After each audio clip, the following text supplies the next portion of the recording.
बिस्मिल्लाहिर्रहमानिर्रहीम। अस्सलाम वालेकुम। इस चैनल को ज़रूर सब्सक्राइब कीजिए। बनी इसराइल में एक औरत थी जो बहुत बद किरदार थी। अल्लाह ने उसको हुस्न और जमाल खूब दिया था और वो बदकार भी इंतहा दर्जे की थी। पूरी बस्ती के साथ उसके ताल्लुकात थे। वो इतनी मालदार हो गई कि उसने अपने लिए बड़ा महल बना लिया था और एक तख्त बनवाया और वो बन संवर कर मलका की तरह तख्त पर बैठती थी और उसके साथ गलत ताल्लुक रखने वाले पूरे शहर के अमरा थे। उसकी जिंदगी ऐसी ही गुजर रही थी। एक मर्तबा क्या हुआ कि वो अपने घर का दरवाजा खोलकर तख्त पर बैठी थी कि करीब किसी और बस्ती का नौजवान था जो नेक था, इबादत गुजार था।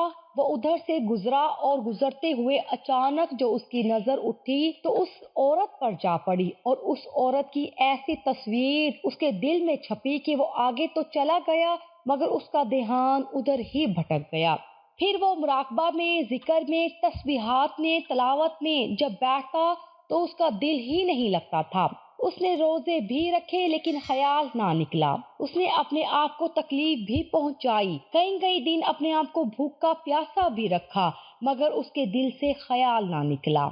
हत्ता कि एक दिन उसने सोचा कि जब इस ख्याल से मेरी जान छूटती ही नहीं तो मैं जाता हूँ। चुनाचे उसके पास जो थोड़ा बहुत सामान था वो उसने बेचा और उसने इतने पैसे तैयार किए जितने से वो बदकार औरत अपने पास आने की इजाजत देती थी। वो उस औरत के पास आया और उसको पैसे देकर उसके पास चारपाई पर बैठ गया। बातचीत करने लगा। अचानक बातचीत के दौरान उसके दिल में ये ख्याल आया कि मैंने नेकोकारी के इतने साल गुजारे हैं, आज मेरे अल्लाह मुझे इस गैर महरम के साथ बैठे हुए भी देख रहे होंगे। बस ये ख्याल दिल में आया तो अल्लाह का दर्द दिल पर गालिब आ गया और नौजवान ने कांपना शुरू कर दिया। औरत उससे पूछती है, तुम कांप क्यों रहे हो? तुम्हारा चेहरा क्यों पीला हो गया है? तुम्हारा चेहरा क्यों पीला हो गया है? उसने कहा कि बस मेरी तबीयत ठीक नहीं। उसने कहा कि फिर तुम जिस मकसद के लिए आए हो वो मकसद पूरा करो और जाओ। उसने कहा नहीं। वो बड़ी हैरान हुई कि आज तक मैंने अपनी जिंदगी में कोई ऐसा मर्द नहीं देखा जो मेरे करीब इस तरह चारपाई पर आकर बैठे और फिर बुराई किए बगैर चला जाए। ये नौजवान कैसा है? मगर नौजवान ने कहा, अच्छा मैं जाता हूँ। उसने कहा कि तुम कौन हो, क्या हो? उसने बताया कि मैं इस नाम का बंदा हूँ और फलां बस्ती का हूँ और मेरे दिल में ये ख्याल आ रहा है कि मैंने इतनी उम्र मसल्ले पर बैठकर गुजार दी, आज मेरा अल्लाह मुझे तेरे साथ बैठे हुए भी तो देख रहा है। बस उसके बाद उस नौजवान की आंखों में से आंसू आ गए और वो चल पड़ा। अब वो चला तो उस औरत को जो थोड़ी देर की सोहबत हो गई उसकी बरकत उसको मिल गई। चुनाचे औरत के दिल में ख्याल आया कि ये कंवारा नौजवान इतना अल्लाह से डरता है जबकि उसने गुनाह भी नहीं किया और मैं तो सारा दिन और सारी रात गुनाहों का मुर्तकिब होने वाली हूँ। मैं तो खुदा से डरती ही नहीं। उसके दिल में शर्मिंदगी पैदा हुई, निदामत होने लगे कि करूँ तो क्या करूँ। दिल में ख्याल आया कि अच्छा चलती हूँ और हजरत मूसा अलैहिस्सलाम से पूछती हूँ कि क्या मेरे लिए भी तौबा की कोई सूरत बनती है। वो अपने घर से निकल खड़ी हुई। अब उसको बस्ती का एक एक बंदा पहचानता था। वो ऐसी नामी गरामी चीज थी। वो चली और जाकर हजरत मूसा अलैहिस्सलाम को जो देखा तो वो उस वक्त बनी इसराइल के लोगों को नसीहत फरमा रहे थे। उसने किसी आदमी के जरिए पैगाम भेजा कि हजरत मूसा अलैहिस्सलाम से जाकर कहो कि मैं आपसे मिलना चाहती हूँ। अब जिसको पैगाम दिया वो बेवकूफ था। कुछ पैगाम पहुंचाने वाले भी तो बेवकूफ होते हैं जिसको ढंग ही नहीं आता पैगाम पहुंचाने का। उस खुदा के बंदे ने सीधा जाकर सबके सामने कह दिया कि हजरत आपसे फला औरत मिलने आई है। हजरत मूसा अलैहिस्सलाम ने नाम सुना तो आपको बहुत जलाल आया कि लोग क्या सोचते होंगे कि ऐसी औरत उनसे मिलने के लिए आई है, उनका क्या ताल्लुक इससे। हजरत मूसा अलैहिस्सलाम ने गुस्से में कह दिया कि उससे कहो कि चली जाए, मैं उससे नहीं मिलना चाहता। उस बेवकूफ ने आकर कहा कि मैंने बात कही तो हजरत मूसा अलैहिस्सलाम बड़े नाराज हुए। वो तो बड़े खफा हुए तुमसे। वो डर गई। उसने कहा कि मेरी बदकारियां ऐसी हैं कि अल्लाह मुझसे पहले नाराज था और अब अल्लाह का नबी भी मुझसे बात नहीं करना चाहता। मेरे लिए तो अब दुनिया में कोई ठिकाना नहीं। बड़े उदास और बोझल कदमों के साथ वो वहां से वापस आई और उसे समझ नहीं आ रही थी कि वो क्या करे। اب وہ حیران تھی کہ اللہ کے نبی علیہ السلام نے بھی میرے ساتھ بات کرنا گوارا نہ کیا۔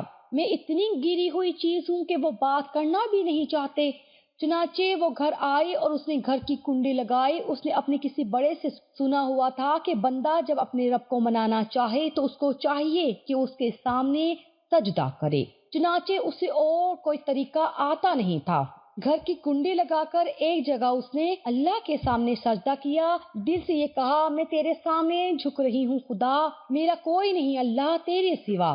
اسے پوری دنیا میں اور کوئی نجات کا راستہ نظر نہیں آتا تھا۔ پھر اللہ کی شان دیکھیے، اس نے رات گزاری۔ اگلے دن اس کے دل میں خیال آیا کہ میں عورت ذات ہوں، اکیلی مکان میں رہتی ہوں، ایک میری خادمہ ہے، تو میں اگر نیت کر بھی لوں تو جتنے لوگوں نے میرے ساتھ بدکاریاں کی ہیں وہ تو مجھے اس میں نہیں رہنے دیں گے، تو بہتر ہے کہ میں اس جگہ کو چھوڑ کر چلی جاؤں۔ تبھی اس نے فیصلہ کر لیا کہ میں یہاں سے چلی جاتی ہوں۔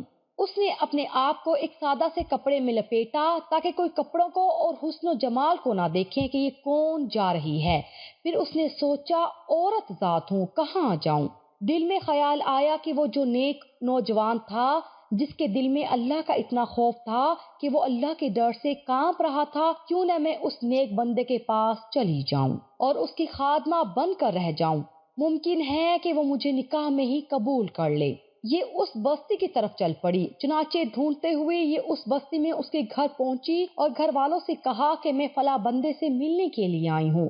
تو انہوں نے کہا کہ اس کا ذکر و عبادت کا معمول ہے اور وہ کمرے سے اتنے بجے نکلتا ہے، تم انتظار کر لو۔ چنانچہ اس نے کہا بہت اچھا، اور انتظار میں بیٹھ گئی۔ جب انتظار کرنے بیٹھی تھی تو اچانک اس نوجوان نے دروازہ کھولا اور اس کی نظر اس عورت پر پڑی۔ یہ سامنے بیٹھی ہوئی تھی۔ جب نوجوان نے عورت کا چہرہ دیکھا تو اس کو اپنا وقت یاد آ گیا کہ وہ کون سا وقت تھا۔ میں اپنے مسئلے کو چھوڑ کر بالآخر اس کی چارپائی پر جا بیٹھا تھا تو اس نوجوان کے دل پر خوف طاری ہو گیا کہ کہیں یہ میرا ایمان خراب کرنے تو یہاں نہیں آ گئی۔ میں نے تو اتنی مشکل سے اس کا تصور ذہن سے نکالا تھا۔ تو نوجوان پر اتنا خوف طاری ہوا کہ وہ وہیں پر گرا اور اس کی جان ہی چلی گئی۔ اب اس کی وفات پر گھر والے بھی رنجیدہ تھے اور اس عورت کو بڑا ہی غم تھا۔ خیر 3 دن کے بعد اس عورت نے اس کے گھر والوں کو بتایا کہ میں تو اس نیت سے آئی تھی، تو انہوں نے کہا کہ اب تو وہ اس دنیا سے چلا گیا ہے۔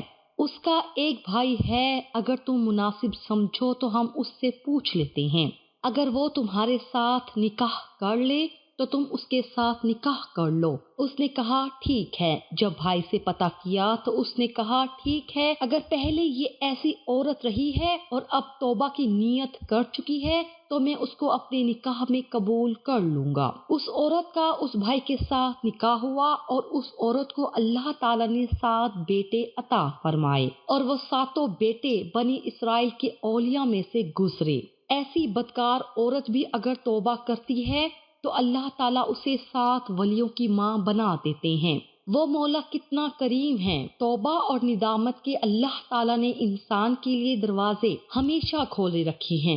بری عادتیں جب عام ہو جائے تو پوری قوم کی تباہی اور بربادی کا سبب بنتی ہے، جس کی وجہ سے دینی اور دنیاوی ترقیوں کی راہیں مسدود اور سعادت کے دروازے بند ہو جاتے ہیں۔ قرآن و حدیث میں ان کی سخت مذمت آئی ہے۔ ان سے توبہ کر کے ہی خوشگوار زندگی گزاری جا سکتی ہے۔ توبہ عربی زبان کا لفظ ہے، اس کی حقیقی معنی رجوع کرنے کے ہیں۔ اللہ تعالیٰ سے یہ عہد کریں، یہ وعدہ کریں کہ یا اللہ میں دوبارہ اس جرم کا مرتکب نہیں ہوں گا۔ اللہ تعالیٰ قرآن پاک میں ارشاد فرماتے ہیں، اے ایمان والو اللہ تعالیٰ کی طرف خالص توبہ کرو، امید ہے کہ اللہ تعالیٰ تمہاری برائیوں کو دور کر کے تمہیں جنتیوں میں داخل کرے گا جن میں نہریں بہتی ہیں۔ ایک جگہ فرمایا اللہ تعالیٰ نے کہ ظاہری اور باطنی گناہوں کو چھوڑ دو، ایک اور جگہ فرمایا ایمان والو اللہ سے سچے دل سے توبہ کرو۔